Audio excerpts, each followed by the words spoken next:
For task C, we're going to continue working on recognizing where the dependent clause is, whether it's at the beginning and used as a transition or if it's at the end. And so here are the instructions, the same as we've been doing, but because we're doing it digitally, we're going to highlight instead of put a box. So highlight the subordinating conjunction in orange, underline the dependent clause, highlight the subject of that dependent clause in yellow, and the verb in green. So take a second, pause the screencast, and make a list of as many subordinating conjunctions as you can.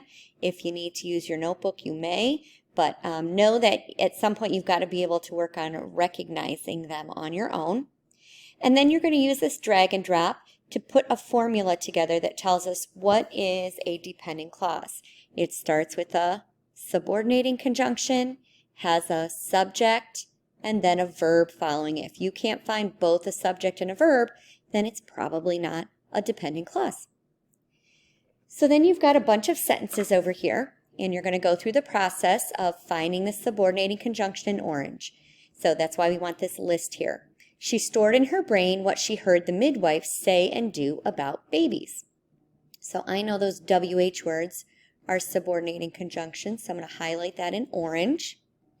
And then if that's the subordinating conjunction, then the dependent clause has to start with it. What she had heard the midwife say and do about babies is the entire dependent clause. And so my subject here would be she, and then heard would be the verb. What did she hear? Or what did she do? She heard.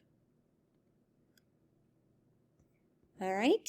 And since my dependent clause is at the end, I'm going to drag it to this side of the box.